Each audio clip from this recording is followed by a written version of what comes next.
aniversário de 8. I am happy to join with you today in what will go down in history as the greatest demonstration for freedom in the history of our nation.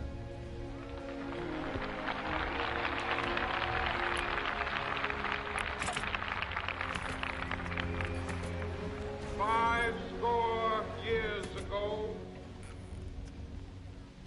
a great American in whose symbolic shadow we stand today signed the Emancipation Proclamation.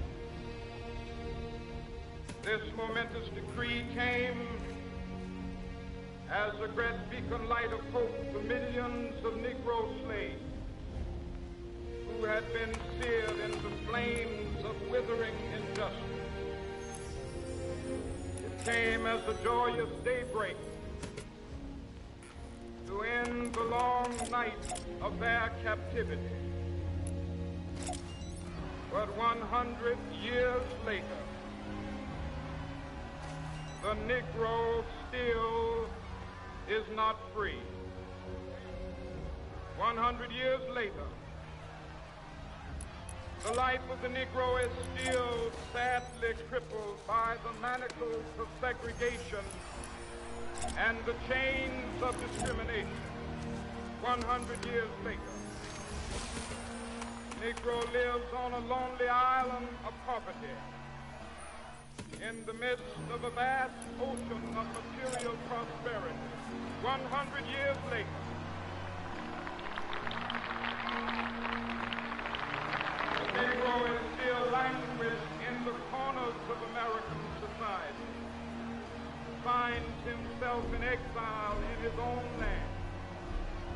So we've come here today to dramatize the shameful condition.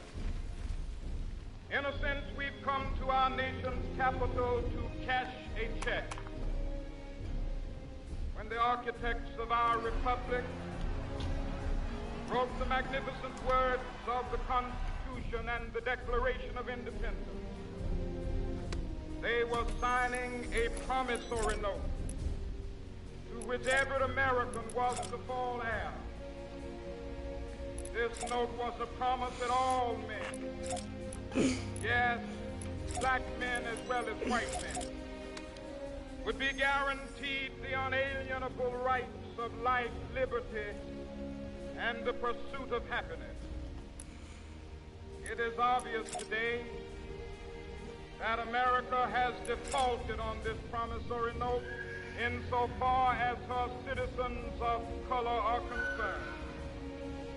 Instead of honoring this sacred obligation, America has given the Negro people a bad check.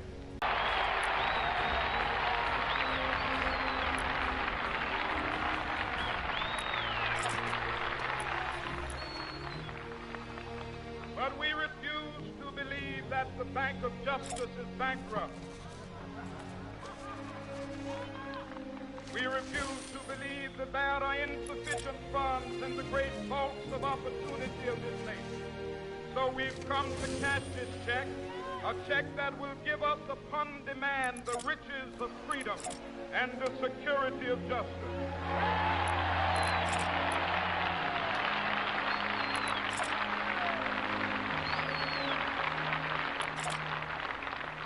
We have also come to this hallowed spot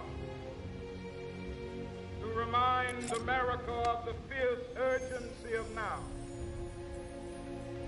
This is no time to engage in the luxury of cooling off or to take the tranquilizing drug of gradualism.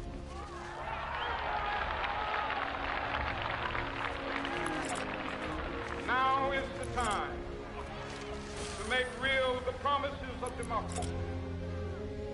Now is the time to rise from the dark and desolate valley of segregation to the sunlit path of racial justice.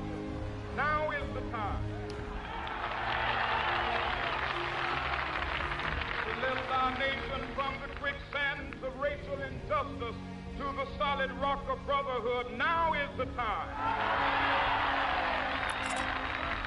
Make justice a reality for all of God's children.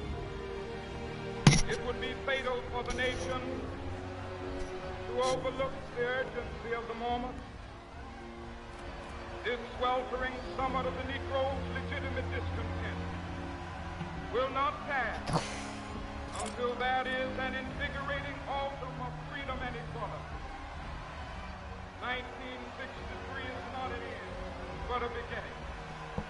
Those who hope that the Negro needed to blow off steam and will now be content will have a rude awakening if the nation returns to business as usual.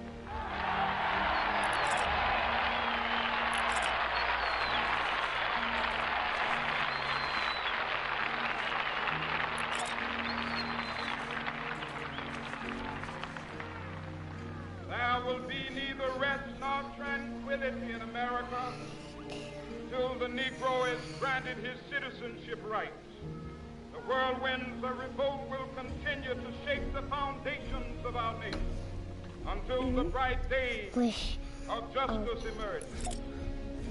That is something that I must say to my people who stand on the warm threshold which leads into the palace of justice. In the process of gaining our rightful place, we must not be guilty of wrongful deeds. Let us not seek to satisfy our thirst for freedom by drinking from the cup of bitterness and hatred.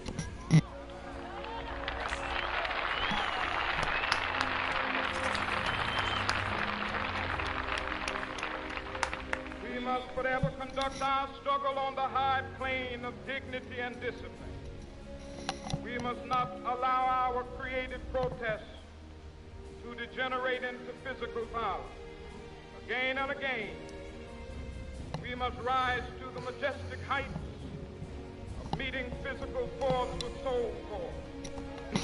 The marvelous new militancy which has engulfed the Negro community must not lead us to a distrust of all white people.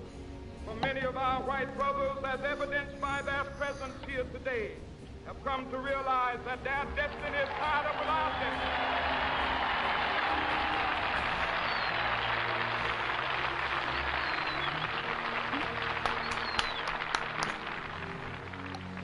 Come to realize that their freedom is inextricably bound to our freedom.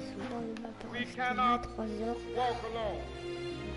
As we walk, we must make the pledge that we shall always march ahead. We cannot turn back.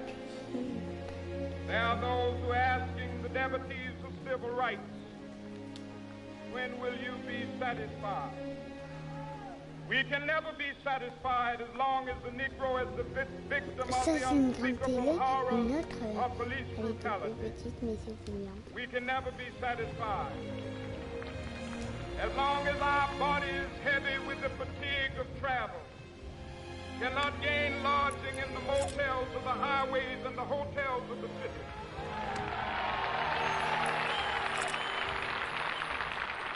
We cannot be satisfied as long as the Negro's basic mobility is from a smaller ghetto to a larger one. We can never be satisfied as long as our children are stripped of their selfhood and robbed of their dignity by signs stating for whites only.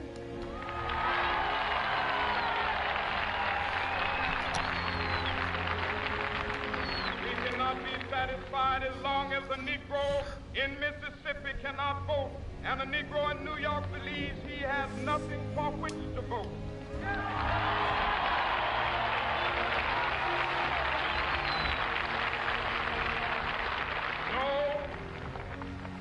No, we are not satisfied, and we will not be satisfied until justice rolls down like waters and righteousness like a mighty stream.